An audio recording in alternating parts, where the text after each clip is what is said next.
Hey, everybody, I have to give a big shout out to everyone who bought my new book, What This Comedian Said Will Shock You. It's officially #1 on the New York Times bestseller list in nonfiction, and it's not too late to jump in.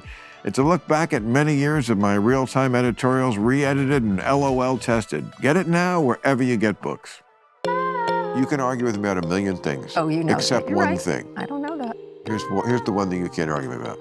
Me and what I'm like. Are you surprised? You're like, oh, a liberal lesbian from San Francisco who might, I wanted to join the military too, just so you know. Hello. Let's pretend. Good to meet you. we just didn't spend the last hour together, jousting and arguing. I tell you one thing though? I'm going to tell you about my son. He was in Argentina for the year, and they had one of those Gaza protests, like for Gaza. Right. He refused to do it. Oh, good. And he got canceled by some people in his class.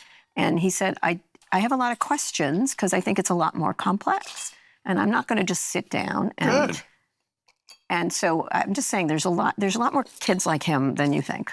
Well, again, numbers. I don't know what the numbers are. What I'm saying is when you're 22 years old in general, and especially in the later generations, the more recent generations, they just don't know. And I mean, trust me, I know this firsthand. Having been 22. Well, having been 22 and knowing 22-year-olds.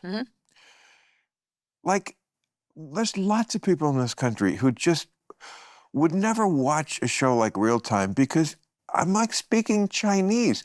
I had a kid here when the first podcast we did, one of the first Club Randoms, he's a big TikToker, sweet guy. I liked him a lot. And we were talking about, and he's 30. We were talking about, just as an example, what we were talking about on the show, my last Real Time, NATO and the ACLU. Did not know what either one of them was. Yeah, well, that's... Okay, that's what we're working with. So when you have a kid, who I'm sure your kid is not in that category, right, I'm sure okay, but I don't think that's more than 20%. I think that's about 20% are aware of like the big bad world out there, and the other ones are just in their God knows what TikTok zone of whatever. Which I also think most people are, because I think we lived with an information desert. Now we have an information flood. And so now it's the same difference. A desert or a flood, it's the same difference with people. Oh, I thought you said information slut. Slut, yes. Nobody's an information slut like the two of us. The two of us.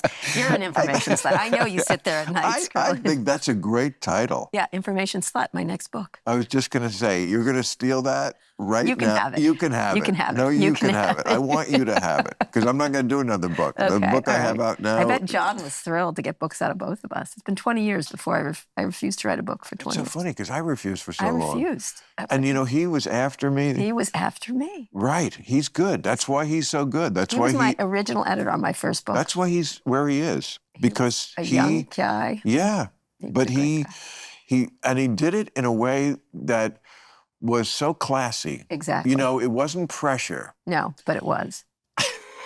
Well, yeah, I mean, right, yeah. But in a good way, because it made us do something that I bet you feel the same way. He's like put personal stuff in it. I did this book. I'm so glad I did this book. This Me book too. I really believe it will stand the test of time, and so will yours. I really enjoyed yours. Yeah. And, when you have other platforms like we do, yeah, you kind of have to move us very craftily, because we don't need it. Yes, that's right. That's a lot of these people, yeah. like who you see on shows like mine and yours, this is how they live. That's right. And I got new respect for them doing just 2 days in New York, and they do way more than that, because they got to sell those books. Yeah. And like if somebody says, hey, come to my event and we'll sell 250 books, they're like 250. It's pathetic, right? I won't go anyone for under 1,000. I said, if they don't buy 1,000 books, I won't show up. Even that, when you think about... No, I like 1,000 books and $90,000, and then I'll show up. Less and less people in this country just simply read. Certainly not a book. Actually, my sales, triple sales on audio. Right, and probably... because of the podcast audience. It's probably crazy. So will mine, because I read the whole book. Yeah. And so, yeah. But really, even that, what? That's really good. I don't usually drink the darker ones. This is a lighter one here. Are you having tequila? I have 2 tequilas. God bless you. Okay, I like that better. This is the celebrity one, the Randy, whatever, Ding Dong, the husband of Cindy Crawford. Him. Oh, right. Yeah, Randy, handsome Randy. And Clooney. Clooney, yeah. Partner? It's not as good as this. Right, and this is, I call this the Kardashian. Is this the Kardashian? Yeah, because that's Kendall. Is I don't know. She's a genius. Yeah, I don't know. She's a fucking genius. They've been nice to me, so I keep them. I just was with Kim Kardashian in Germany. And? It was nice. She's fine. No, they're very nice people. I mean, and I think Chris would rip your face off if she had to. She would eat it, for lunch. I had her right there. She was very nice. She's very nice, but I'm just saying she's a sharp fucking entrepreneur. Yes. That's all I mean, is she's got all the characteristics of an entrepreneur. She really, yes. So does Kim. So does Kim. Yeah. And it seems like they're not afraid to be on all the time with that. No, like everything that's who they are. Is. Yeah, it doesn't make them bad people. No, I mean, I'm a capitalist. Yeah. Does that make me a bad person? I'm a capitalist. Okay, good. Both capitalists. Even Elizabeth Warren said, I'm a capitalist to my bones. Yeah. Okay, so, yeah. I think she is.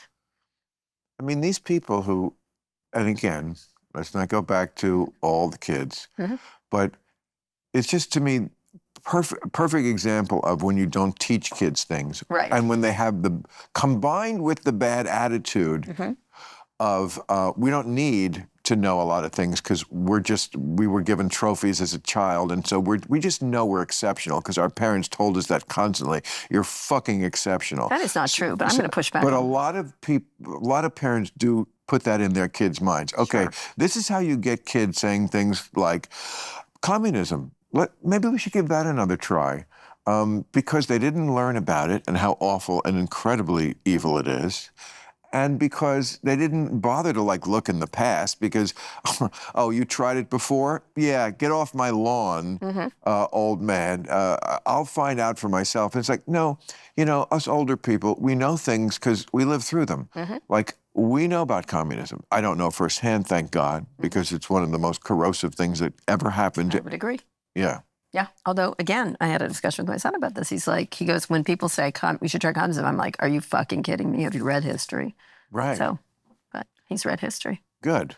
Yeah. Well, but parents, not every parent gives their kids constant, you're fantastic. I was quite hard on my kids. Not everyone does I understand, but I'm just saying, there's less parents you think that do that. If we cannot speak in general. There's a whole group of idiot parents, and then there's actually really good parents.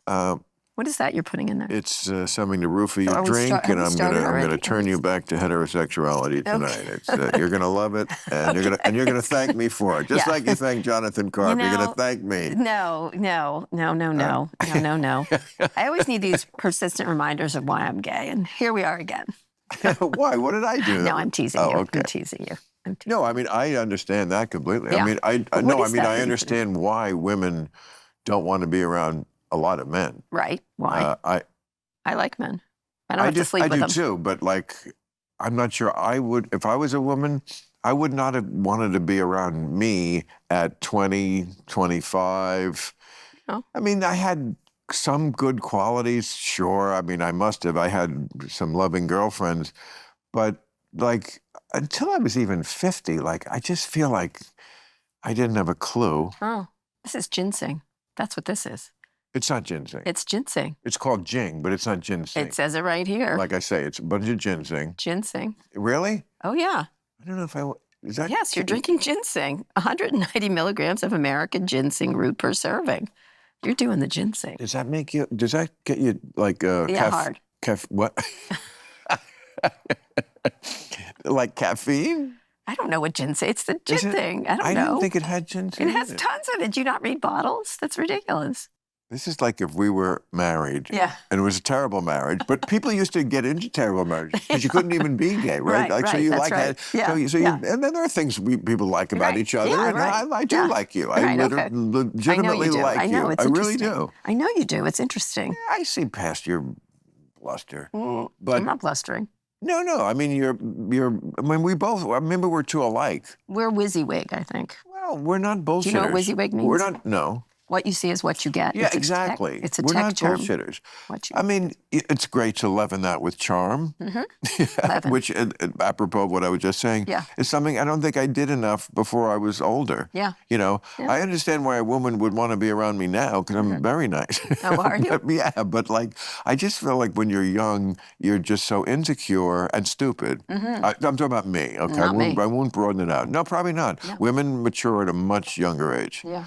Men are, I mean, again, I won't talk for everybody, but come on, I know a lot of guys. It's everybody. We just immature till very late in life. It's a shame. Well, you know the old joke. I like men. I have 3 sons, as you know, and I like men because the old joke, you don't have to sleep with them. So lesbians really like men. I do not know why people don't think lesbians. Why wouldn't we? We don't have to. They like us. They leave us alone for the most part. Right. So, anyway. I say in my act, girls like dick. How do I know this? Because they're willing to put up with men to get some. Yeah, I would say maybe they don't as much as you think. Well, I would say you have that backwards. Most women, I mean, look. I would agree. It doesn't make, okay, so what? Here's what I agree with. A lot of women lately have been saying to me, I think I'm going to become a lesbian. And I'm like, yeah, that's not because they don't you like penises. That's not because they don't like dick. It's because nobody administers it correctly. Okay. Or it comes with a bunch of other bullshit that's not even worth it. Of what it's attached to, yes. Yeah, but they would actually like it, you know, in a more appealing package of all sorts. You know, polite, nice, kind, thinking of you and your needs and all the things, you know, and communicative. Communicative. You know, communicative. I mean, guys today, I think, have been ruined by the phone.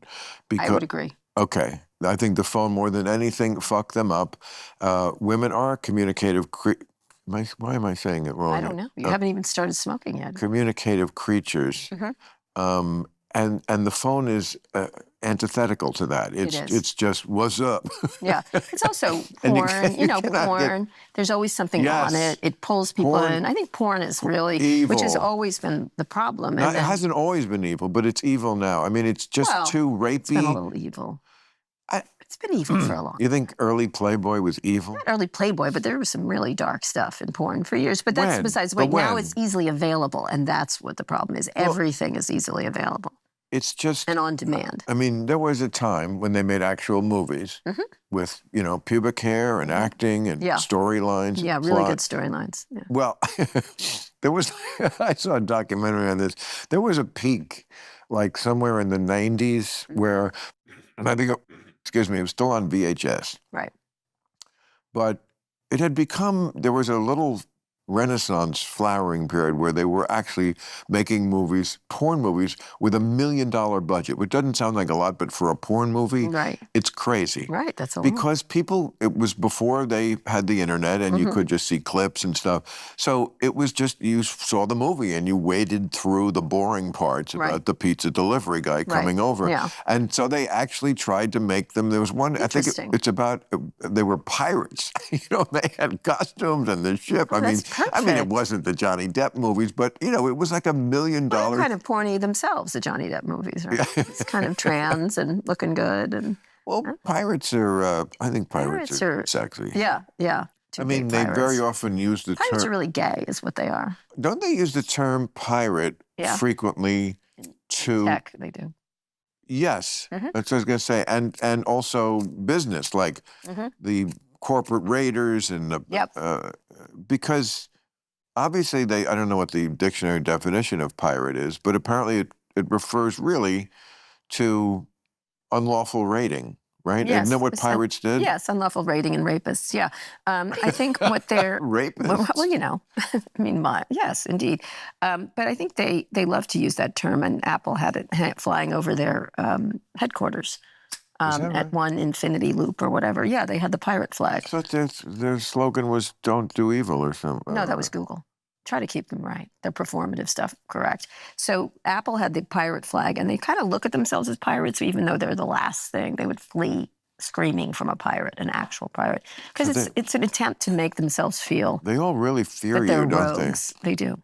What? They do. I don't know why. I know why. Why? Because just say bad things about them. I don't say bad things. I say truthful things about them, Mr. Truth Teller. Sometimes they're bad. Well, sometimes they are bad. Sometimes they're good. I say good things when I like them. Right. So they just I've don't said hear a lot of bad things about him too. I mean, and they are in many ways, you know, as bad as any robber baron class. Correct. Well, of course they're not going to like that. Well, yeah, but it's just the truth. I think one of the things that drove me crazy, and you're talking about performative pirating, for example, which is so performative. Like, you could just put on like a basic leather outfit and do the same shit. But they had to put on the scarves and the parrots and the peg legs, etc. Who did this now? Pirates did this. Oh, actual pirates. I'm just saying, you didn't have to be like that to be a pirate. You don't have to dress different, right? You didn't have to have a different the leg was performative. Okay, fine. They lost the leg and they had the peg, but nonetheless, it's a big sacrifice for art. Let's be clear. Pirates are the sort of drag show of those ages, right? Essentially. And so one of the things that tech people like to do is they are very performative, and as opposed to, say, an investment banker doesn't go to you, Kara, what I really want to do is save the world. And, you know, the pharmaceutical executive, world peace is my goal. Right. But the tech people insisted on having that. Like, I'm here to change the world. One of my first articles for the Wall Street Journal was all these bullshit sayings. Such a good point. Yes. You know, like, we're all equal here, except I have stock that controls everything. Right. Nobody has titles. We're just in hoodies. We're just this, except the hoodies cost hundreds of dollars. They were cashmere hoodies. And so it would drive me crazy that they would, the reason my first line of my book is it was capitalism after all, was because that's what it was. But they insisted on these, don't be evil. Don't be evil. Why does it have to go to evil to start with? Why can't it be, don't be slightly damaging to young teen girls? Don't be, like, they had to go to evil, and therefore there was no room. Everything in front of it was okay. Right. Right? And so they're very performative as to their role because they love video games, and they see themselves as Ready Player One in these video games. But in general, I mean, they sort of like symbolize a large part of what people don't like about the left these days. They're not left. This is crap. I know, but they certainly are seen as left, and they vote. But they aren't. They never were. They vote left. Not the leaders. Silicon Valley votes Democrat. They do, but not the leaders, not the people who really count with the money and the means. They were libertarian light. I would say libertarian light. But they see themselves and want to present themselves and are regarded as on the left. No, yes, I disagree with you. They were libertarian light. And they are. Or I'm talking about how they're perceived. Or that's different because what they are is tolerant about gay people, tolerant about, you know, they have tolerance that is sort of, but it's all in favor of making more money. It's like they like gay people because maybe they can make them money. Like, one of the things that the right don't get is, like, you should like anyone who could make you money. Like, that's the kind of thing. And so they try to pretend it was out of a love of society, but in fact, it's a love of money. Yes, I'm agreeing with you. That makes them libertarian light because most of them never expressed a political opinion ever. Elon Musk, I never knew what his politics was until recently. Right? I just didn't. I had no idea. Yes. Someone was like, was he always this right? I'm like, he was nothing. Right. Bill Gates, nothing. Mark Zuckerberg, I couldn't tell you what. He never expressed a political opinion. None of them did, ever. And except for government, leave me alone. That they always said. But like Mark Zuckerberg gave $100 million to Newark. To Newark. Mm-hmm. I mean, performative.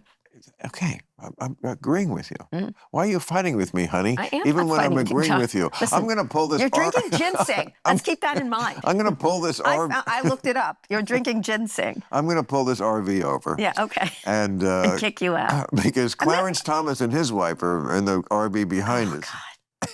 I so much want to be in that RV, like in the closet, don't you? Like, what's going on with them? Don't you think they have really good sex, those two? I'm just raising the question. He better. You know what? When you get with the nutty one, she better fuck you good. That's the nutty girl. She must be. Yes, there must be something. Either they're having no sex or it's sick. A lot. Let's face it, most guys would go to work in their sweats or underwear if they could. There needs to be more stylish, functional, business casual menswear that is both high quality and durable that can withstand your day. Men's closets were due for a radical reinvention, and Rhone stepped up to the challenge. Roan's Commuter Collection is the most comfortable, breathable, and truly versatile set of products known to man. They have products for every occasion. We're talking about the world's most comfortable pants, dress shirts, quarter zips, polos, and blazers. Roan's signature 4-way stretch fabric is breathable, flexible, and works everywhere from your commute to work to the 19th hole. Roan's Commuter Collection features wrinkle release technology and is 100% machine washable. Looking good is that easy. And it's so nice never having to change from work to the after-work hang or even lounging at night. I even wore it once while watching rom-coms in the bathtub. It's that comfortable. The Commuter Collection can get you through any workday and straight into whatever comes next. Head to roan.com/random and use promo code RANDOM to save 20% off your entire order. That's 20% off your entire order when you head to find your corner office comfort. Club Random is brought to you by the audio marketing gurus at Radioactive Media. Summer is right on the horizon and a lot of businesses traditionally slow way down. This year, why not get a leg up on your competitors while they're out on vacation and explore a new marketing angle by utilizing the power of audio by partnering with shows like mine? The team at Radioactive Media will make sure your message will stand out and lure new customers nationally by using the marketing power of podcasts, terrestrial, satellite, and streaming radio. Radioactive Media has been partnering with Club Random since the beginning, so like me, you can cast that net wider to attract new and more qualified customers. Radioactive Media believes so much in the power of audio marketing, they put their money where their mouths are by using it themselves, right here, right now. You'll be hooked once you experience the power of audio marketing messaging, which can generate an ROI as high as 7-to-1. Radioactive Media has an exclusive deal to promote your product or service on Club Random with me and save up to 50% right now to lock in your first campaign this year. To find out all the details plus a few Club Random goodies and put an end to the summertime blues, go to radioactivemedia.com or text the word RANDOM to 511-511. Discover how audio marketing can surpass your current strategies and go to radioactivemedia.com or text RANDOM to 511-511. Text RANDOM to 511-511 today to save up to 50%. Terms, conditions, message, and data rates may apply. Hey, I'll be at the David Copperfield Theater at the MGM Grand in Las Vegas on June 21st and 22nd. I'll be at the Orpheum Theater in Minneapolis on July 13th, and on July 14th, the Riverside Theater in Milwaukee. Do you ever go to strip clubs? Yes, of course, yeah. Yeah, I like them. And what do you think? I end up talking to the strippers a lot. A lot of them are lesbians, which is interesting, which I thought was interesting. I end up discussing their homes and stuff like that. I like them. You know, what they're like, what their life is like. I'm interested. I thought you meant like advising on No. Yeah, you should buy this house. It's really good real estate. I give them real estate tips. I'm always there during CES, when I used to go to CES in Vegas, and I went to the Spearmint Rhino. You've been there? Yeah, you've been to. Have I ever been there? Yeah. It doesn't ring a bell. Yes, yeah. I've been there. So all the tech guys. And it's a great club. So all the tech guys. It's very I'll be honest chill. with you, Mark Cuban invited me to come. So I went with him because he's a lot of fun. And so, and you can't get into those clubs if you're a woman, if you're not with a man. Do you know that? You have to have a man bring you in, which Wow, what a switcheroo. Because they told me, I asked, they thought it's either an ex-wife coming to be mad at their husband or wife, or it's like a feminist coming in to yell at everybody. Is that legal? I'm just telling you, that's what I'm asking you. I don't know. It sounds like the kind of thing that might not be legal by the whatever. I don't care. I know, but I'm just wondering the idea that you can exclude someone if they're not with all the gender, switching and stuff we do now. Yeah. How could you even enforce that? Well, I identify. Yes. Couldn't you say I identify as a man? No. So in essence, I'm with a man. I went on a lesbian bachelor party there, and we couldn't get in, and so I had to call a friend of mine I knew was playing poker. He walked us in. I made him come over. So he brought a lot of ones, so that was fun. But I like strip clubs. Okay, I'm fine with them. But what happens is during CES, there's a lot of tech bros in there, and so I go and say hey, and it makes them deeply uncomfortable, and I enjoy that. And they're always going to the back where things are happening. In the back. This is an issue that Hamas does not have to worry about. No, that's correct. What happens in strip clubs? That is true. But I don't mind them. I like that. They're fine. That would be a funny man on the street. What? What? To go to some place, well, let's hope the war is over soon, and just man on the street in Gaza, like asking, is there a strip club in town? I just want to. That's nice. I don't know if there were just. Bill, that's really sick. No, it's not sick. Shocking to you. I wrote one of the earliest columns about why does Silicon Valley take money from Saudis and those countries because of the way they treat women and everything else. So they have a lot of.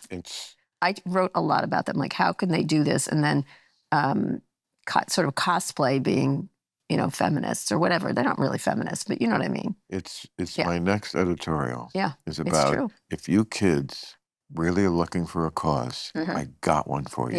Yeah. I really do. Yep, Mohammed Bonesaw. What is it? Mohammed Bonesaw, the MBS. That's the nickname that I gave him. Others have you met him? Are you kidding? I never go. I wrote like, I can't believe these people are investing with these people. So you wouldn't talk to MBS? In a place where I felt safe, yes. Right. Yes, I certainly would. All right. Well, there's a city called Bonesaw Village. Yes, no. I don't know if you know certainly it. wouldn't go to No, I Saudi wouldn't either. Arabia. I would not either. I wouldn't feel safe. No, I've been there once, and I got into big arguments with people and that doesn't make. And there are people now saying you're Islamophobes. No. Well, phobe means fear, and if you have a legitimate fear, that doesn't make you a phobe.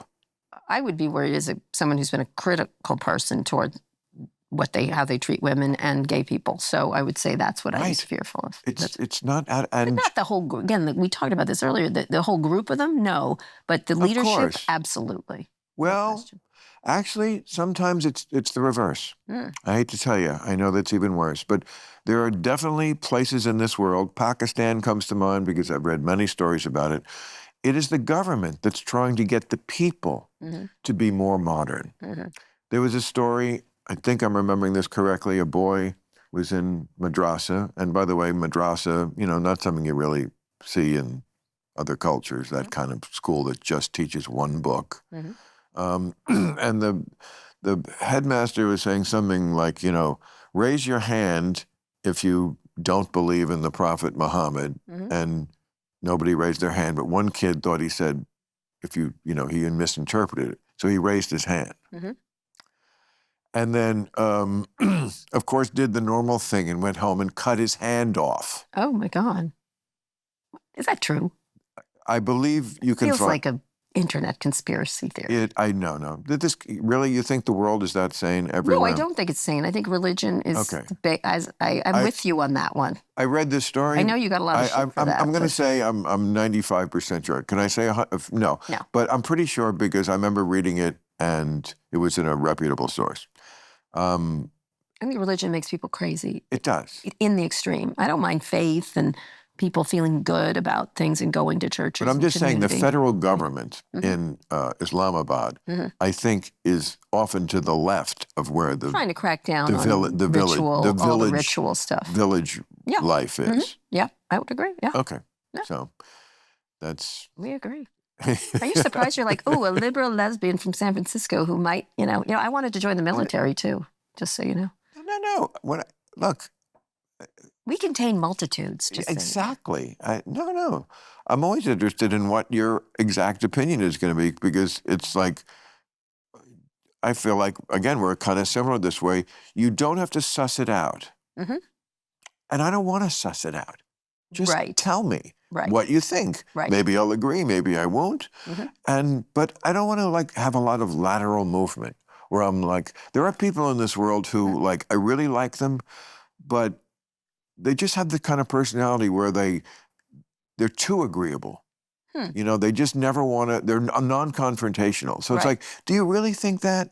Because I just said the reverse 5 minutes ago and you were there, you know? Well, they could be secretly seething inside. I think a lot of people, although now I do think online has jumped offline now a lot more. People are saying everything they think in their fucking heads. And sometimes I'm like, maybe you shouldn't say it. Maybe you should, put down the Twitter, There's so many, couple of years ago, there was a reporter who was on Twitter and was responding to people. And I wrote them finally. I said, you're responding to bots that are trying to upset you. You need to put the fucking phone down right now and stop it. And so I do think a lot of people now that has jumped offline. Online has jumped offline now in many ways, where people feel they can say whatever they think, or everyone has to have an opinion about everything of which they don't have any expertise in, which drives me crazy, which is problematic. I think there's a lot of non-expert experts on everything. And so that sort of drives me crazy. People just feel they need to produce an opinion about something instead of just saying, you know what? I don't know. Gaza, I really don't know what the fuck I'm talking about. Or you got flamed by Bill Burr the other day on, what was it? Something that was funny. I got what? Flamed by Bill Burr. It was flamed. great. What do you mean flamed? You know, he was like giving you a hard time for not knowing something. It was very funny. Well, we were playing. I mean, I loved that. That was a great interview. Thank you. Again, hardly an interview. What that really was, and what I love about this show, is that it wasn't an interview. It was like we just naturally fell into this comedy team paradigm where I'm the pompous professor and he's the meathead regular guy. Right. And it's a great comedic trope. It works as a conceit. And so without planning it, just by being it. It was kind of like Art Carney and Jackie Gleason. Yeah, a little bit. That's what it felt like. Yeah, very much. Yeah. And I was happy to play that role. I mean, it wasn't really me. And that, of course, he's not dumb and a meathead either. Oh, no. Right. Oh, no. But he is like very often bereft of knowledge on things that you and I would take for granted and talk about. He's not a political person. He doesn't know. I'm guessing he knows what NATO and the ACLU is, although I'm not sure about the ACLU. Anyway, that was a good show. Okay, but that was a good show. People like that. Oh, good. Yeah. So I've heard this before. Heard what? This podcast. I like it. Yeah. Oh, thank you. I like it. Isn't it funny that we could I was worried about the weed, but I'm good. Do yours. And then do you. So different. Yeah. And it just shows that we're mature people who have different sides. That's correct. And I mean, not to make too big a thing of it, but it is sort of what we were talking about on your show about what America has to do to repair itself is like, you can be those other two people. And then you can be these people. Right. I mean, I think that's hard. That's what America has to do. One of the things that was interesting writ large. When I was going on your show, a lot of my friends were like, you can't go on his show. He's changed so much. And I was like, one, I want to fucking sell a book, which is, I'm a capitalist. So, two, I think we're not able to talk to people who are, the fact that we're not able to talk to people we've decided to make lists is fucking ridiculous. I gotta say, certain people, I'm not going on Marjorie Taylor Greene's podcast because she's a liar and a crazy person, right? And so that's different. There's no conversation happening there. There's just performative ranting, essentially. And I don't think there's anything to be learned from a conversation like that. But people who think I've changed a lot, to me, that's so much more about them. That's so much more about being locked in your tribal silo where you're comfortable. And anything that disturbs you from there is something that, well, that's changed too much, or I can't deal with that. That's not who I'm working to anymore. You'd be surprised. Online, I get that a lot too. Like I did this. I was telling you, I was in Germany with Kim Kardashian doing something just there, and I got, some people are like, oh, cool, that's interesting, or whatever. Most of it is. But then there's this sort of like, how could you speak to her? And then lecturing me on it. Oh, come on. And all the time. And one of the things I always do, and same thing if I get it from the right or the left. What's the bitch? I said, it's none of your fucking business what I do. But I don't understand what the problem is. Isn't she bad for women? Isn't she bad? Bad for women? Whatever. Some people are like that. Others are like, she's, just a terrible. I was sort of perplexed. I'm like, first of all, one, what do you care what I do? One, it's none of your, and I'm sort of that Woody Guthrie thing, which is mind your own business so you won't be minding mine. Like, it doesn't, and I'm not like, how could you do that? Because they have an idea of me as sort of like this fighter for them, which is interesting. And I agree, I do that. I do that. Sure. But I don't have to fit into a trope of I don't have to go along with everything. Don't have to fit into a trope. The people who say I've changed, they don't get on that. They have to fit into a trope. You've changed a little bit. I think you've changed a little bit. Everybody changes a little bit. Right. But again, did I react to the change? Yes, but I reacted the way I've always reacted to news stories. Right. You know, right. Right. So, I mean, that to me is not a fundamental change. But I think probably the biggest trope is like, look, we get that you've been out front with Trump on the Trump stuff, right? You've been way out front. You were very early about he's not going to give up power. He's a fascist kind of thing. That was sort of your trope a while ago, or the things, the assertions you were making, not a trope. And later, when you attack the left, you feel, and it's interesting because it also happened when I did an interview with Mark Benioff where he called Facebook. This will make sense, I promise. Facebook, a cigarette company. And all these people reacted like class traitor. Like, that's what I felt like. You know what I mean? How could he, as a fellow billionaire, point out something that's glaringly obvious to everyone else? It's addictive. It's a problem. They don't care about safety. They care about money over growth over everything, and they aren't taking responsibility for the damage they do. That's all he was saying, right? Which was as clear as day.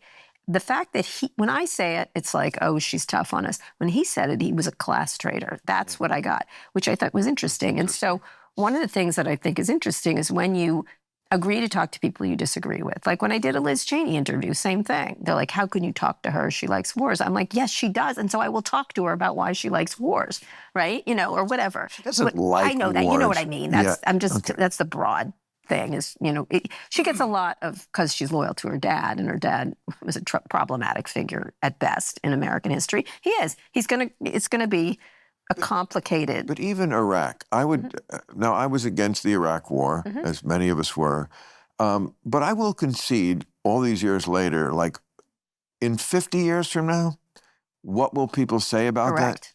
that? I'm not saying it will change. I'm saying you don't have to get a feather to knock me over with if it does change. Because I've seen in my life, I'm old enough things which I thought were one way and then weren't. Right. And that's why I said here, I'm not going to lose my nervous system about Trump again, because he absolutely is a horrible threat, and he could blow up the world on day one, or he could just sit there and eat cheeseburgers and call into Fox and Friends every day for 4 years. He's so unpredictable. I'm just not going to lose it until it happens. Well, one has the hope that maybe he's just old. He'll just be old. But I think, I think the issue with people with you, at least with you, and I'll tell you the issue the tech people have with me is I'm not a constant fan of them. Who? Tech people, right? Right. I'm not constantly, even though I do love tech, and that's why the subtitle of my book was A Tech Love Story. I love tech, Right. but I don't love what they've done with the place. Right. And for some reason, those things can't coexist. And that's a problem. I think the issue with someone like you is that the focus on Biden versus the danger of Trump, that they're like, you're focusing on the scones don't taste very good when the house is burning down. I'm just telling you, that you know that. You're aware of that. We've talked about it on the show. Right. Yeah.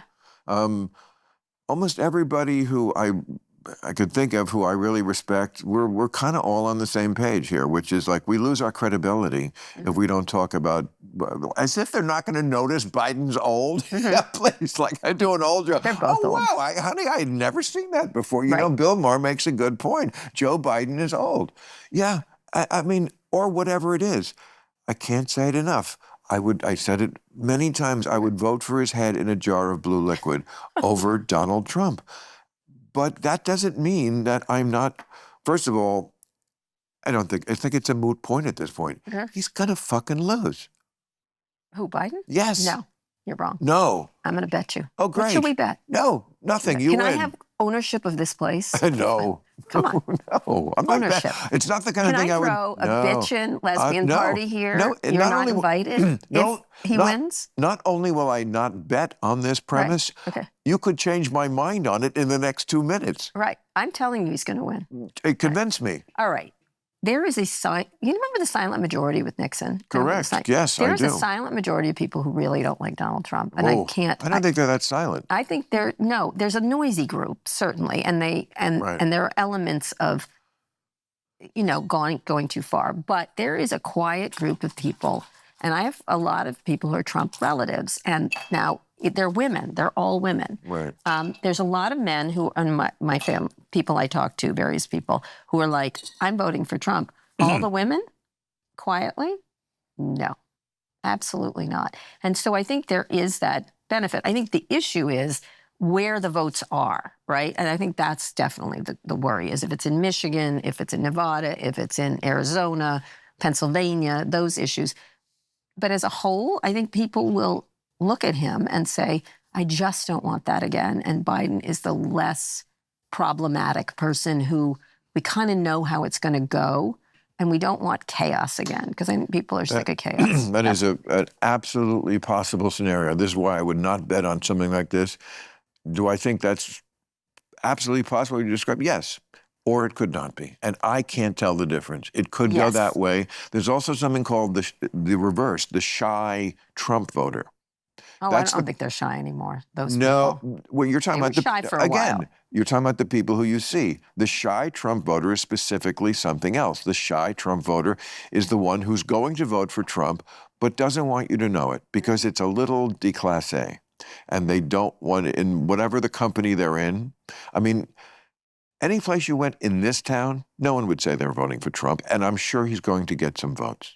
Oh, absolutely. Oh, I think more than you think here. No, especially because of Israel. I think it's because 100%. Right. And also then on the other side, which is the problem Biden has, he's a reasonable person in an unreasonable age, right? He's yes. You know, like he's just said. Well, you know, Gaza, there's a lot of really problematic situation there. At the same time, we need to defend Israel. You can't run up the middle anymore. Right. You absolutely can't run up the middle. No, and he needs a Sister Soldier moment. Like that? Oh, for Trump, you mean? Or no, Sister Soldier. No, I remember. It was during Obama. Clinton. Clinton, sorry. Clinton. Obama was the other guy, the Reverend, remember? Yeah. There's always one. Sister Soldier was not a very famous, as I recall, rapper who said that something like, I think there was this, right after maybe the Rodney King. Do you want more ginseng? Beating. Yeah, I'm you need more afraid sexual vitality right now, because you know. Sexual vitality. Oh, I could say a million things. Oh, go right ahead. but Sister. I'm also a lesbian who doesn't mind dick jokes, as you know. Well, I work with Scott Galloway. You came to the right club random. Let me tell you. But you haven't done any, really. I usually do 6 or 7 by this time with Scott. Well, next time we're at the Spearmint Rhino together. We should go with Cuban and Galloway. What lesbian should we bring? Well, Megan Rapinoe? Let me put it this way. Anytime I'm in Vegas, I'm always there. Oh, really? So it's really on you guys. Do you go in the back room? No. I would. Yes. Okay. You can argue with me about a million things. Oh, you know except that. You're one right. thing. I don't know that. Here's the one thing you can't argue about. Me and what I'm like and what I do. No, I don't mean you, but isn't that the room where many people But I'm just saying, lots of things go on in different strip clubs. Yes, I would imagine. For a number of reasons, but including the fact cleanliness would be on the top of that list. That's part of it, and also just like I don't need trouble, and yes, people could say anything happened if you're like in some dark room, but I don't want to, and I don't want to do that. That's a strip. You know, a strip club used to be somewhat more when they first had these high-end strip clubs in the 90s. They were a lot classier. The women wore gowns. There was no lap dance. You know, they didn't grind on your dick. That's what I think ruined strip clubs. It made it sleazy. It made me feel bad for the girls. I felt like the way I feel about football players. You know, like, oh, this is entertaining, but is he getting brain damage right now? Right. Well, it's 3rd and 10, and you know, and so they kind of ruined it. And I don't want to participate in that kind. I just feel like a strip club is a place you can go. One, it's not too loud, which most places are too loud. Yeah. Even bars, restaurants can be too loud. It's quiet. Like the Spearmint Rhino has that great VIP lounge. There's hardly anybody in there. You can just sit at a bar. The secret to a strip club is to pretend you're in a regular club. I see. Then anything better that happens is like, oh my God. All right. Well, I'm glad we cleared this up. This beautiful naked girl came over and started talking to me. When does that happen down at, you know, PJ Hitler's or wherever? PJ. Well, we used to say in New York there were so many bars called PJ that you could PJ Clark's. You could name anyone PJ. So we had PJ Hitler's was the joke. But that's a good Hitler joke. There's not too many of them. There's not too many of them. That was a long time ago. I was just in New York. Yeesh. Wow. And? Beautiful. You're on The View, I saw. The View and all of them. They're smart ladies. I'm sorry. Oh, no, I loved it. Another group of people that would I loved it. And murder you and there not be a trace of you. They could murder you and not be a trace of you and you wouldn't know. That group. No, Joy Behar did the book reading with me that night. I love her. Yeah. Whoopi, I love. I mean, the other ones I had just met, they were nice. Yeah, we got along. She called me brilliant on the air. Oh, wow. Sunny did? Yeah. Oh, good. So that's nice. And, we saw, well, I think we all got along great. You were very well behaved. It was nice. You're selling a book. Well behaved and got my point in big time. Yes. So as long as you can do both, but no, I didn't pussy out. Did you like the green room? I thought the food was fantastic. There was no food, as I recall. Really interesting. I got a lot of really great food. Food? Oh, yeah. At that hour? I mean, I don't know. You probably weren't paying attention. I mean, trust me, 11 a.m. I'm not up at 11 a.m. Yes, that's true. Idea that's that what I'm guessing. On the air in makeup. I was judging green rooms as I did my book tour. Oh my God, that was. You have a good green room. You have an excellent green room. Oh, excellent, great. Good swag. And the staff. How great is my staff? They're very loyal to you. It's interesting. I found that interesting. Some of them have been there 30 years. That's correct. They keep telling me that. And. You know, they keep telling you that? No, I think it's interesting. No, it is. It is. No, I mean, a lot of people offer it to me as a compliment. Like your people like to, they like to. Yeah. And look, we are a bit of a family. I mean, when you're together with people that long, and it really works because, like, am I the boss who, like, claps everybody on the back all the time? No, I'm not. I'm just not. That's one thing I don't do well. Hey, you did a great job this week. First of all, I don't see most of the people. Right. I see the people in the writers' meeting. You know, the writers and the few producers and everybody else. I see them at the Christmas party at the end of the year, and I go around and I catch up on them, and I want them to know I appreciate them. But I just don't talk to people. You know, I'm all business. You are very shy. People don't. Someone asked me. All business when I'm there. About you. I said he's quite shy, I would say, if I had to pick. I'm not shy, but when I'm at work, I'm all business. And I don't have time for that bullshit, and it doesn't mean anything to anybody. And by the way, I remember when I had bosses, I liked it more when they weren't. You don't have to talk to me. It's always awkward because you're the boss. So we're not really as relaxed as we'd like to be. And what if I said the wrong? So but be kind. Don't never yell. Don't get mad at stupid shit. You know, yes, once a year we'll catch up on each other. What do you do after the shows? Depends on the night.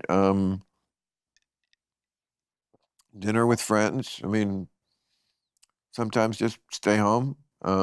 We've taped some Club Randoms after the show Friday night. You know, get me while I'm already in makeup. So you just do it. Well, if somebody is in town, like you're in town now, we wanted to get you now.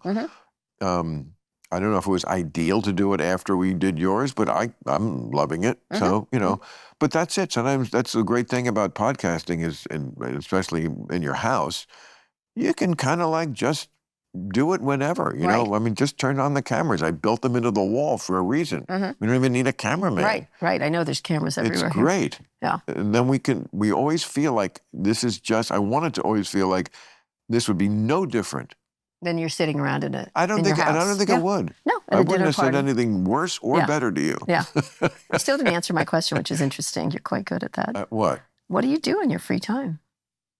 You don't do sports, right? You don't have a family. I love basketball. Oh, you play basketball. Oh, yeah, I have a court here. Oh, yeah. Wow. Oh, yeah, that's my passion. Is it? Well, as far as physical activity. Not pickleball. I don't see you doing pickleball. I started that. I love that. Do you like it? Yeah, I was making fun of it, and then I played it once. I was like, oh, I see what they're talking about. Yeah, it is fun. It's kind of like half-court basketball. Ping pong. You took out half the boring part. They made tennis smaller. Right. So yes, exactly. It's not so slow. Right, and when you're older, you don't want to run that much. I like pickleball. Yeah, so that's cool. I mean, I only played it once, but you know, I mean, one of the great things about being older is that you collect friends. I mean that in the best sort of way.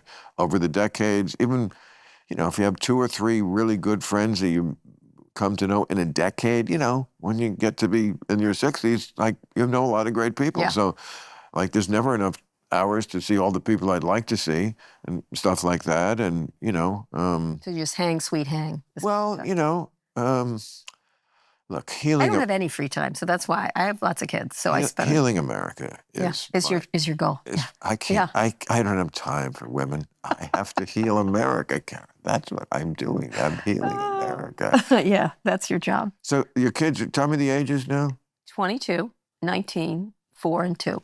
So I'm a straight white man. I had a second marriage, and that's what I'm doing. That's what I'm doing. That's funny. It's true, but it's actually true. I literally am that guy. Right. I'm that guy with the 2 families, the blended family. Another great title. Yeah. I'm that guy. I'm that guy. But I like, what's the other one? Tell them what the other one was. Something slut. Information slut.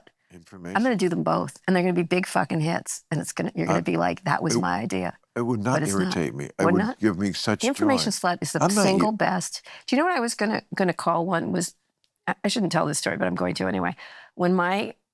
I think I'm a pretty good parent. I'm actually really good. My kids are great. They love each other, which is really nice. Yeah. And I have to say, you are. They spent a lot of time together during COVID, COVID sucked, but that was one of the things is the little kids got to hang I'm with sure you're a no-nonsense mom, I'm a which is the best but I'm kind sort of the fun. I'm dad. I'm fun dad. That's who I am. Okay. I'm fun dad. But I am a no-nonsense person with them, and I'm pretty strict with them in a lot of ways. And I make them think. I challenge like whenever they say something, I'm like, why did you say that? Do you know that? I didn't do at one point we were at the older kids went to private school, the younger kids are going to be going to public school. But at one of the meetings, all the parents, you get in those parent meetings, and I hate going to them. I hate them. And they were like, every kid is unique. Every kid is special. And so I put my hand up. I go, come on, every kid isn't special. Why are we saying this to them? Because it's not true. And so they were like, no, every kid is special. I said, every kid is different. That's sure, absolutely true. I said, every kid is unique. That is 100% true, but every kid is not special. And depends on what the judgment is. Like, is it money? Is it talent? Is it musical talent? Is it acting talent? I said, because some kids are not as good as other kids, and we have to be able to say this to them. And so, of course, this group of parents was like, and I think all parents are sort of protective of their kids, so I see it.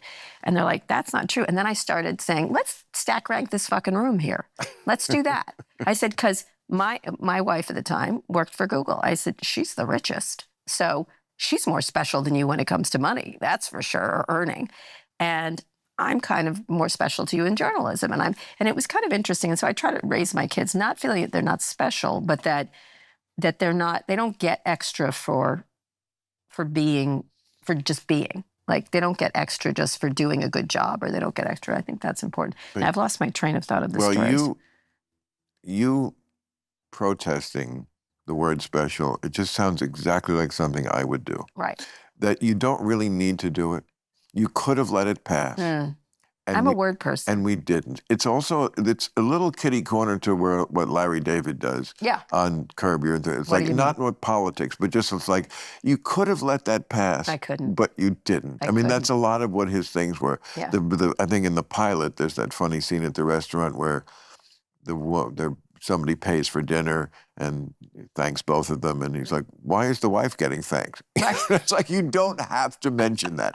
That his whole that brilliant, is one of my favorite his whole shows. brilliant character is like things that you could have let it pass, but you just can't stop yourself. It's literally what in classic literature they would call a tragic flaw. Sometimes I feel like I'm going to get, like we went to, I was just in Nashville just before this, and last time I was there, I went to Dollywood because I love Dollywood. Everyone loves it. Who doesn't? You have to. It's kind of a national situation. You kind of, and she is. She's totally likable. Yeah. So I went to Dollywood, and it's this great place where, like, literally, it was like the gays, the rednecks, the straights, they were all together, with the butterflies. America. Everybody's happy. But everyone is happy in Dollywood, and they like each other in Dollywood. All right. Well, we're searching for this answer I'm just telling you, Dollywood is the fucking answer for everything. So we're in there, but then you leave, and you go to Pigeon Forge, which is now not a small town. It is a big town of a lot of, like, fried dough places. The Pigeon Forge is where she was born, but now it's a town based on Dollywood. Pigeon Forge? That's where she's from. You need to keep up. You need to keep up with the Dolly information. Pigeon Forge. That's the name of the town, Pigeon Forge, Tennessee. I know. What does it mean? I don't know. Okay, so is it a holler? It was a holler, but now it's a giant strip mall, essentially, of all this stuff. And my son happens to love cooking, so there was a sign that said, biggest knife store. And we're like, oh, let's get you some cooking knives. So we pull up, park the car. And the part I didn't see was biggest knife and gun store, right? So we walk in, and so he's going to look for some knives, and it's like this like gun like supermarket essentially. And so I go in and I'm looking around, and there's a woman, and she's filling up her cart with bullets, just filling them up with bullets, right? Doesn't look like she can afford that many bullets, because bullets are not inexpensive, just so you know. Filling them up, cart with them. And so I go, I shouldn't do this. This is what I do all the time. I'm like, why do you need that many bullets? Right. And she's like, it's my right to have that many. I'm going to use a Southern accent because she had one. She says, it's my right to own them. I said, I didn't say you shouldn't buy them. I said, what do you need them for? Right. She goes, well, you're questioning why I wanted so many bullets. I go, no, I want to know why. Right. What are you going to shoot with that? Is it like a can? Is it a target? Is it a fake deer? Is it a deer? Squirrel? Is it a squirrel? That's a lot of bullets for a squirrel. I was like, why do you need so many? And she started going on about how Antifa was coming for her small town. I go, I don't think Antifa wants to come to your shitty little town. Right. I don't feel like that's the case. And I kept arguing with them. I'm like, why do you need that many? Why do you need to pay that money? Don't you need that money for other things like your kids or education or things like that? And then I was sort of talking with the gun people. I'm like, why do you need 7? Like, do you need 7? Like, well, we can have them. I said, I didn't say you couldn't have them. I'm like, why do you need? And I was doing this, and I sort of started to get a crowd. And my son was like, let's get the fuck out of here, Mom. What are you doing? And I was like, what am I doing? Because they all have guns, and you can carry them there, Right. I believe. I don't know. But nonetheless. It's amazing. Of course, That's my gun story. We hear about guns and stuff like that, but it is amazing how much, if you just do this kind of thing, like I should have been in a lot of fights in my life. Yeah. Because I am the same way. Right. And yet I've never been in one. Me neither. I just think like if people sense that you're real about it and you're not doing it to make fun of them. Right. I wasn't. I wanted to know. I wanted to know. I didn't think they needed that many. They respect balls. Right. Right. Even if it's not in something that they agree with. Right. Well, they were sort of like, do you not like guns? I said, I like safe gun ownership. I think certainly it's in the Constitution. You should certainly be able to own Well, here's them. a sentence you'll never hear in America. What? If you're going over to the holler, holla. I'm saying black people do not live in the holler. No. Some do. It's not true. No, really? There were black people in the store. Yeah, sure. Lots of people. Maybe they were buying knives. Maybe they were buying guns. I don't know. I mean, Appalachia I think of as I'm often saying to people, well, maybe you're exaggerating. Racism still exists for sure. Maybe you're exaggerating, but Appalachia seems like the epicenter of where the kind of racism that we thought of as like actual real racism still, unfortunately, lives on. Say, my grandparents had, I would call casual racism, and I don't mean to use that in a negative. I know exactly what you mean. Just they'd say things and you're like, oh, no, honey, don't say. But that you would do that about the Poles or the, my sister-in-law is Irish, and she said she called her the potato. Things like that, or she's drunk or something like that. Right. But one of the things that was interesting, my family's from West Virginia, my dad's family. Oh, really? So Appalachia, right? And we went there. My dad died when I was little, and my aunt was just a very religious, lovely person. Couldn't be lovelier.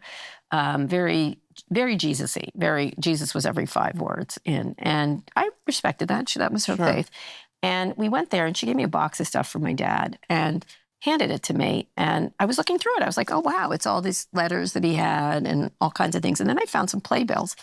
Looked down at the playbill. Blackface, a blackface show, right? A minstrel show. My dad was in a minstrel show in high school, 1956, Morgantown, West Virginia, right? Or whatever, earlier than that, 52. And I looked at it, and I was like, oh, my God. Wow. And then I saw the script, and I'm like, he was Boxcar Willie. And I was like, oh, my fucking God, my dad played blackface. I didn't know this about him. Also, it was at the time, remember, the governor of Virginia, the Democratic Governor Northam, was caught in black. Anyway, so I look at it, and my kids didn't know anything about this really, that much. And they go, what is that? And I go, well, it's blackface. And people would dress up. And they were younger at the time. And I said, they dressed up and well, why would they do that? I'm like, well, they thought it was funny and it wasn't really funny, but this is what they did. This is what happened. And then white people would put on shows like this. And I was trying to explain it to them, like in a very even-handed tone. And I was like, I don't think it was now today we can't do that. And it wasn't funny and it was racist, clearly racist. Mm-hmm. And then all of a sudden my aunt came out of the kitchen. She goes, oh, that was so funny. Everybody loved it. And I go, okay, everyone didn't love it. And I was trying to help my kids. And she goes, no, everybody did. And I said, I bet black people didn't like it in your town. Right. And she goes, no, everybody did. And I said, they didn't say it, but they didn't like. Of course. My guess is they didn't like it. Maybe one did, but no. Candace Owen did. But whatever. No. Whatever. I'm teasing. No. So, so she's like, no, they didn't. I'm like, oh, they didn't. And so that was it. I was like, but kids, like, look, today we got to look. That was then. This is now. We know better. I guess we learn. We evolve. You don't do that now. It's disrespectful. It's rude. Right. And it's just stupid. It's also stupid, just at the very basic. And so later when we were washing dishes, my son goes, oh my God, I can't believe my grandfather was in blackface. I've been reading about it on the internet now. This is crazy. And I said, yeah. And all of a sudden my aunt said, I'm not racist, you know. My aunt, who never says a crossword, said, I'm not racist, you know. And very upset about it because she didn't want to be seen as racist because she's a Christian. And I said, okay. And she goes, well, I'm not. And I said, that probably was a little racist. I said, we're all racist in some fashion. And it's okay. Like, it's changed. Things have changed. But you have to realize, what it was. I've never seen her upset once except that one time. And it was because I thought she was racist, or my kids did. And it was a really interesting, I don't like learning moments, but it was sort of like, it was such an insight to a lot of Trump supporters, a lot of people. Exactly. It was such an insight. And she's, I would say, a good person, but she just, it was interesting. I'll finish this last thing is, you ever seen the movie Origins? Ava DuVernay did it, and they didn't get much attention. Great movie, I have to say. It was based on Isabel Wilkerson's book called Caste. She was trying to change the idea of how we look of racism as more of a caste system.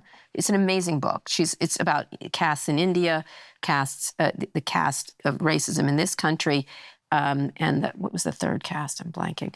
Anyway, it was just showing how it's about social levels and stuff, and we should see it through that prism versus just racism. And we can start to heal if we see it as a caste system. Right. And it's a really interesting book and somewhat controversial. I interviewed Isabel right after January 6th. It was a great interview, but then I interviewed Ava DuVernay about it. But at the end of the movie, my favorite part of it was she lives in this house, and it's about Isabel's life. And she lives in this house, and there's a scene where she runs into a plumber who's fixing the basement, which is leaking, and there's a lot of mold. He's wearing a Trump hat, Make America Great Again hat. And she doesn't know what to do because here's a black woman with the makeup. It was really tense. Like, you're sort of like, oh no, this is going to be a problem. So they have a really actually good conversation about his life, she made it about his life and they didn't get into this trope of who they each were, liberal black woman, Trump, white guy. And at the end of the movie, they say something that I thought was really profound, which was, look, this is the house we live in. It was built on racism. It was built on all kinds of injustices, right? And the bones of the house have problems. And in her case, it was a framing, foundational problem. So it's been built badly over the years. Some of it's good, some of it's bad, but there's a lot of bad things. Right. That's not really what we need to be arguing about anymore. What we should argue about is what we're going to do with it now. Exactly. And that was a really interesting. And I thought, okay, that's a way to get people. And you don't excuse what happened. No. Because I think what's happening in the South about pretending it didn't happen is fucking bullshit. Let's live in the year we're living in. Right, but you have to live in the world we're living with a knowledge of the world we live in. And the year we're living in carries the scars of the past. This past lives on in the present. Mm-hmm. Like, history lives on in the moment we're living in. Except that some people are indeed trying to erase it. Yes. 100%. Some people are trying to erase it, and some people are trying to exaggerate it. There is a lot. I'm more against the erasers than the exaggerators. I can take the exaggerators. Well, there is a lot of weaponization of white. Certainly. Look at that. You agreed I didn't even get to the end of the sentence. Go ahead. No, I'm glad. Please, cut me off. But I don't know why you have to equalize them, because the erasers are the real danger of that. No, I disagree. I think there's a lot of bad that comes from people weaponizing white guilt, is what I was going to say, because you preach, on the one hand, like Joe Biden the other day, that you have to work 10 times as hard, that the world is just so stacked against you, which is not, first of all, it's not true. It can be somewhat stacked against you, and it can help you somewhat to be a person of color. I certainly know this personally, anecdotally from people. So, and of course, there are statistics about it. I mean, I think a third of, was it in 2022, a third of white kids applying to college lied and said they were the racial thing. I understand that. They said they were people of color. Okay, so I'm not saying racism is over or that it's all better to be black. No, but it's a lot more complicated than it used to be. Except that the erasure or the banning of books, I think, is a very different. That is people who have had. But years, erasure, you mean like not teaching black real history, actual history. And by the way, I the think way we were that's taught history, mostly a bullshit charge. I mean, I was in that all-white town we talked about before, New Jersey, like in the 1960s.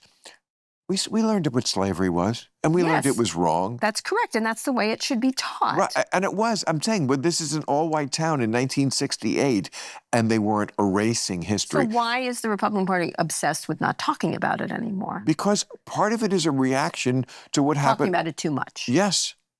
Part of it is a reaction to the 1619 kind of idea, Kendi and Robin DiAngelo, that racism is everything. That everything, that's what critical race theory really means. We have to see everything. And I would agree, it is America's biggest, baddest, awfulest sin. There's no close second. But not everything is racism. That's the kind of theme. But you actually think everyone, I think what happens is certain people get outsized attention for this stuff, for some of it, which is nonsense, it's over the top. And they get, Tom Wolfe wrote about it 100 years ago, about, the meeting with the Black Panthers. Not really 100 kids, if you don't know Tom Wolfe. But Tom Wolfe wrote that wonderful piece, which is great. Joan Didion did it. Others did it. Yeah. And those were great to point out the idiocy. Radical chic. Radical chic. Yeah. Everyone was right to point that out. What year was that, we imagine? 60s, 70s. 60s. 70s, right? 70s. I think Joan Didion was 70s, but late 60s, 70s. Yeah. So it was fine to point it out, but more corrosive. And I, as someone who grew up gay in America, I can tell you it's very hard, and you have to do a lot of work not to be pissed off about it. I'm not, because I felt great about being gay.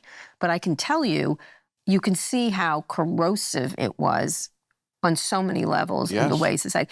And so it takes a much stronger person not to have been affected by it. And it's really hard. It really is. And I'm not asking for... No, I always say there's two ways you can see an issue not clearly.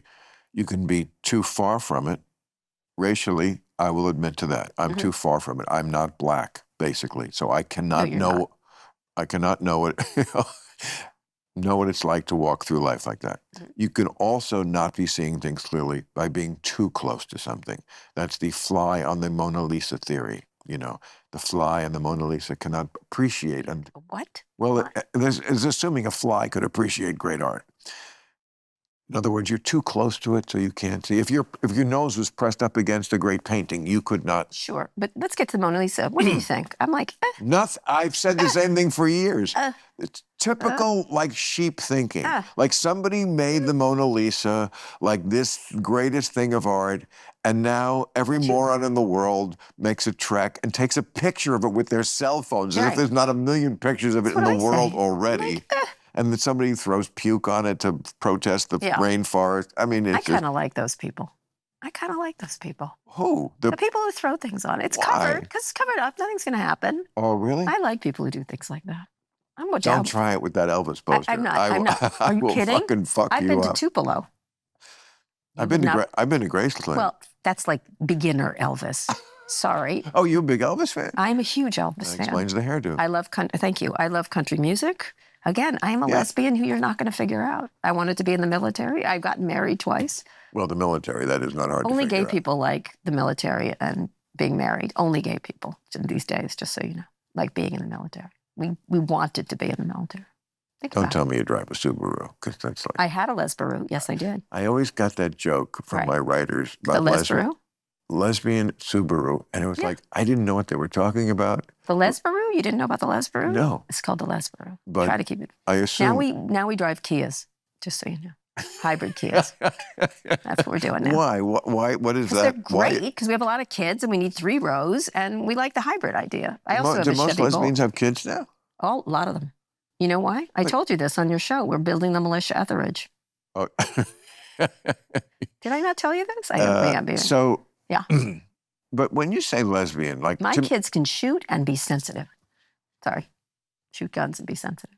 Yes, most lesbians have kids. Many gay people have kids now. We have great fucking kids. They're great, I have to say. But like when you say lesbian, to me that's like an old school term. Yeah, I know. No, I'm not. Queer is a new one.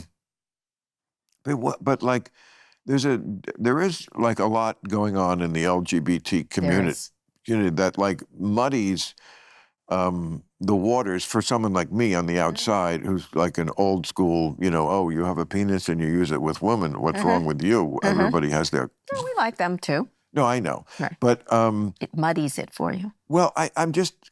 What does that like mean? There's so much like bisexual and like transitioning, but then there's like this, like, no, I just like women. Like, I'm not like quitting on men. I just really never that's not my thing. No, I had boyfriends galore. Like I said, most lesbians had boyfriends. Yeah.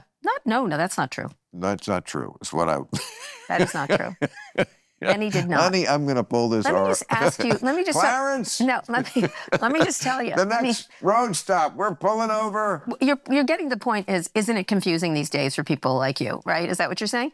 But no, honestly, one, we don't care if you're confused. Oh, I don't care either. Nobody cares if you're confused. I'm just asking. 2, what? Like. What is your question?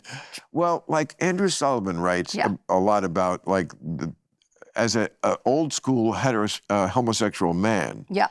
He truly is. He feels like there's stuff, and I'm a little stoned now, so I can't reproduce it exactly, but he feels like was just on his show. A lot of stuff going on with the LGBT community that is like antithetical to what he marched for, and that's wrong? I don't think, why does he care what they want to do? So what if they want to do that? Like, to me, one of the years ago, well, I think he thinks they're transitioning kids sometimes who are just really gay kids. I do have facts on that. It's not that many kids, and there's more straight kids having, all kinds of body surgery than there are trans kids. But we're not going to have the trans argument here because it's a very complex argument. Here's what I think he's saying that I think to me is a problem is, one of the great things about being gay is you be who you are. And if you're truly a free speech person and you're truly be who you are, then just let them fucking call themselves whatever they want. And some of it's trendy, certainly. Okay, no great. question. That's what I say. Some of it's trendy. But some of it's quite real. And they Absolutely. So why make their lives a living fucking hell by not letting them express themselves? And some of them are going to get over it and some of them aren't. Well, look, you just said you don't want to have the argument here, so No, but go ahead. Okay. Well, we are an outlier now as Americans. That's correct. As far as our view of, any kid for any reason at any age says they want to switch up, we hide it from the parents, we double down on it. That does not happen. It does happen in schools. Sometimes. Okay. Minor. And we enable it in every way possible. This is something that don't enable it in every way possible. See, this is nonsense. It's a small group of people that are affected, and we've made it the biggest problem. Like, remember that interview that the governor of speaking of West Virginia had? I think it was with Stephanie Ruhle, and they passed these laws about, and I'm not getting into the sports thing because I interviewed both Martina Navratilova, who's against it, and a very famous runner who's for it. And Caitlin. And all kinds of people. I get that particular argument. I get that it's difficult. But they had the governor of West Virginia, and they passed a law about trans athletes, right? Very complex and requires a lot of really good people to have cogent arguments and not the crazies to discuss it. Right. She said, how many people are affected? He didn't know of any. They're passing laws when they should be passing laws about economy, about jobs, about everything else. This is their fucking obsession, and it's a small thing. That's one of the issues. The second thing is with Andrew, and he and I have argued about this, is the whole crux of the gay movement is be who you are. And so if people get to...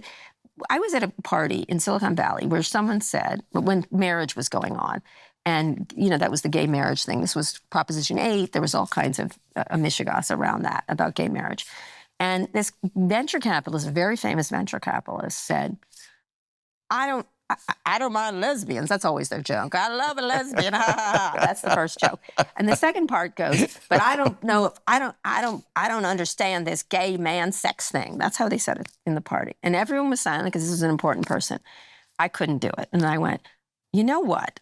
If you don't like gay man sex, you should stop having it. Oh. And he goes, what? And I said, you shouldn't have sex you don't like. I think that's wrong. Right. And he said, I'm not having gay sex. I said, you just said you don't like gay man sex. Why did you say that? Are you lying about having gay man sex? You're either lying about having gay man sex or you having gay man sex you don't like. Either way, you need to stop. Right. And he's like, that's not what I said. And then I looked at him and I said, it's none of your fucking business what people do in their bedrooms. It's none of your business. If they want to fuck men, they can fuck men. If they want to fuck women, they can fuck women. If they want to call themselves Sylvia and, go dancing on weekends, it's none of your fucking business. And that, to me, is the heart of gayness. And so if young people are trying different costumes on and off, I don't know why we don't let them do it. And let me tell you, as someone who grew up gay, when you couldn't do that, it was toxic. Yeah, Furtiveness is toxic. I don't disagree with anything you said. My issue comes in with medical. Right, certainly. Because I do have statistics down here to push back at you. I'm not going to get into any sort of specifics, but I am 68 years old. Yeah. Nobody gets to be 68 years old without having experienced issues. Mm-hmm. Let's just leave it at that. Yeah. Life's a rough road, and that means like your health is not going to be perfect from zero to death. That's correct. Nobody dies completely healthy. Okay. That's not true. That's my next book. Well, I'm writing about that. If you get shot, you do. Right. But there's stuff going on that's going to change that. Well, you're going to degenerate in some ways. Anyway, I feel great. Don't ever worry about me, people. But all I'm saying is, medically, I could know in my mind, absolutely, I am not a man. I still wouldn't do anything medically because I know we are not that advanced medically where we can pull that off without serious health repercussions. I mean, I don't take aspirin.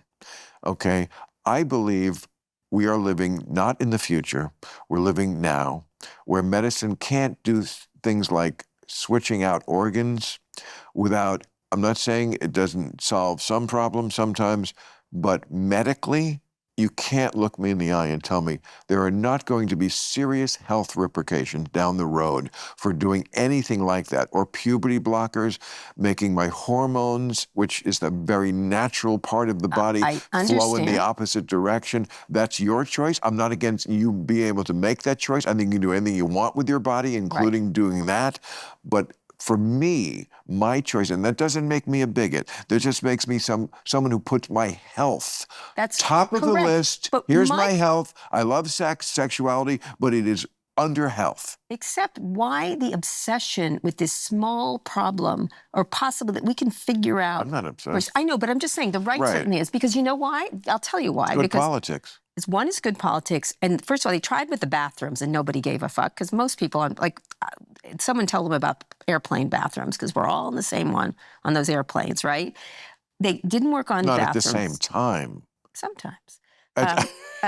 But they're talking about being in the bathroom. I get it, but with a penis. But I've been in lots of bathrooms with men and women. It's not that fucking big a deal, honestly. Not usually. Find some new problem. Right. That didn't work. I couldn't agree more. That didn't work. Sports tends to work, and now this transitioning thing works. Well, it is an avenue into attacking gay and lesbian people on the whole. They're coming there's after a legitimate marriage. Side to this. Excuse me. But they're not concerned Women about very reasonably do not want penises in prisons, and they do not want them in the swimming pool, and they do not want them in the locker room. Women feel that way. I don't know. I feel some women do, some women don't. I respect the people who don't want to see the penises. I don't particularly. What do you think? I'm sorry. I thought I was on The View. Have you been on The View? I was. It was great. You should. Let me just tell you why I love The View. I was on The View. If you were on The View Can I just tell you? Can you imagine if you were on The View every day? Can I tell you? They asked me to be guest host this morning, and I couldn't do it because I'm here with you. Baller. That's all I'm saying. Thank you. I love her, and the best thing that ever happened to me on my entire book tour was I was on The View, and I was talking to Sunny, and then Whoopi came over to me, and all she said is, "You're cool." and then walked away. And I was like, my life is done. I'm going to, I'm done. I talked to her a long time after the show. It was so great to reconnect. I hadn't seen her in a long time. She's the best. She's fucking cool. She's iconic. She is. Everything. I mean, she can do whatever she wants. She's doing whatever she wants. Is. I mean, she lives in Italy. Oh, she does? Yeah. She told me that. How? Yeah. She's on that View every morning. I thought the same thing. Obviously, she has time off. And, you know, but that's what she considers herself to live. And I think that's a really cool place to live. I couldn't do it myself. I'm kind of hooked on this crazy mixed up country. You have this compound here. I'm not moving anywhere. You have a compound. I'm going to die right here in this chair. In the compound. Maybe tonight. I wish I had a compound. I don't have a compound. Compounds are great. I should have a compound. I have children. Oh, no, they're so great. I could have them all live there with me. Right. I mean, when I think of like how when I was like 18 to 28, I had no money. The worst sort of slummy apartments in college and in New York, always with roommates I didn't like, never had a bathtub I could get into, you know, smelling other people's shit in the bathroom. It's like, it really makes it worthwhile. Makes it worthwhile to have your compound. It just makes it nicer, you know, like to... Well, you can't live in stocks, they say. You can live in your houses. You can't live in stocks. You know, that's why a lot of people buy houses. Can I ask you a question? Do you like, and I know we have to go soon, but do you regret not having children? Fuck no. There was one thing... I'm having them all for you, me and Elon Musk, but... There was one thing in my life that has been like steady from the beginning to the end, and that is when I was a kid, I didn't like kids. Yeah. And I still don't. Oh. That is just like steady. Other things up and down and blah, blah, blah. That one like right across the board. Now, I don't hate them. I hate babies. I don't like, babies are gross. I don't want to, I've never touched a baby except once in a sketch when I had to. Yeah. They have nothing to offer. I understand you need to go through that phase to become a human. They're a little in need. But like I can talk to a kid. Kids actually like to talk to me. We want to do a club random where I talk to kids. Oh, that sounds like... It would be fun. Illegal. I want to do a club. I'm going to have a carousel. Me smoking my pot with 5-year-olds. I mean, no, it's not. We're never going to be. No, we're never going to be able to do it. But the next court case. I think it'd be fun to talk to kids because I talk to them probably the way you do. Yeah. Like I don't talk to them like I'm an adult talking to a child. I just talk to them like we talk to everybody. We just say what we think, and kids do that. So we're kind of on the same level. Yeah. Kind of the secret to, I feel like, preserving yourself and your sanity and feeling youthful even as you get older is keeping that quality, that childlike, not childish, but childlike quality of, you know, as Richard Pryor used to say, if a kid says you're ugly, you're ugly. It's true. It's childlike, but not childish. One of the things I talk about is the childishness of like the tech people. They're childish. They like to say they're childlike, but they're childish. And a bad child at that. Yeah. Like, I mean, the thing you were talking about, performative before, like, who's the dude, Sam? Yeah, Bankman-Fried with his hair, the unmade bed. I call him the unmade bed. All I had to do was go like this, and you know what I was saying. Yeah, I know. You know, he's a mess. Yeah. Put on a shirt. Yeah. Put on a clean shirt. Now we're on the newlywed game, and I have to make you think he's a mess. He's in jail now. He would win. Oh, God. All my liberal friends are going to be like, oh, you're getting along with Bill Maher. Jesus, Kara. See, that's what I hate about America. You do? You hate it? I hate when people, like I'm friends with Ann Coulter. It's like, I hate that you like somebody. Fuck you. Fuck off. You want to unfriend me? Good luck. Goodbye. Yeah. Don't need people like that. My move is not goodbye. My move is not goodbye to people who don't want to. I'm just like, then you don't have to like them. Just like I said to that veteran kid, don't fuck a man. They're the ones who are starting it. They hate that I like somebody. I mean, that's kind of what you just said. Yeah. Is that your friends are going to not like it? Yeah, but I won't go fuck you. I'll be like, okay. Yeah, but it's just a bad attitude. That's my answer to everything. It's just a bad fucking attitude. I don't care. It bothers me. I don't care. I don't care. My whole attitude towards life now is, I'm not as old as you, for example, but I am 62. I'm 61. A lot of my life is now, okay. Like, you know, it's sort of like that, okay, whatever. Yeah. You do that. I think you got to have a little both. I mean, I'm certainly have the Irish in me still, that kind of like, But I also feel like I have mellowed, and that's nice too. I mean, it is great. I think that, you know, people have bucket lists, I think even better than a bucket list for me anyway. When a bucket list is, things you want to do. No, I know what that is. I know, I'm telling everybody. Okay. That the list of things that I used to do that I no longer have to do. Right. Or don't, basically have to do. Yeah. Like Christmas shopping. Yeah. Like, like nobody's gonna, sorry. I made a vow never to read anything about Henry Kissinger again. Yeah. I was like, it's taking up mind space. I don't like him. Sure. On the whole, China thing, okay, but otherwise, no, not so much. That's the kind of stuff. But what is on your bucket list right now? Nothing. I'm saying I don't care about the bucket list. I care about the list of things I no longer want to do, that I just want to squeeze out of my life. And I've been very successful, I think, at doing that. I mean, I feel like I very rarely do things I don't want to do. These last 2 days on a book tour in New York, an exception. You did that. I know. You did look vaguely uncomfortable in every interview. Oh, I did not. I did fantastic. You did this. You had this long, 10-yard stare. I so didn't. You did. No. You did well. That's different than you. But every now and then you could see it in your eyes. You're this is what Sam Harris calls leftist mind reading. No, it's not. I'm not mind reading. I can see your face. You're like, oh God, what am I doing here? No. You know that went through your head.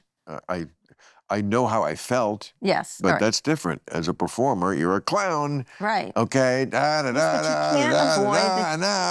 There's no business like show business. Song, There's a little no dance, business. A little seltzer down your pants. I get that. I get that. But I'm telling you, you had looks. I was watching. I was studying them carefully. Well, I'm getting it again. All right. Okay. Thank you.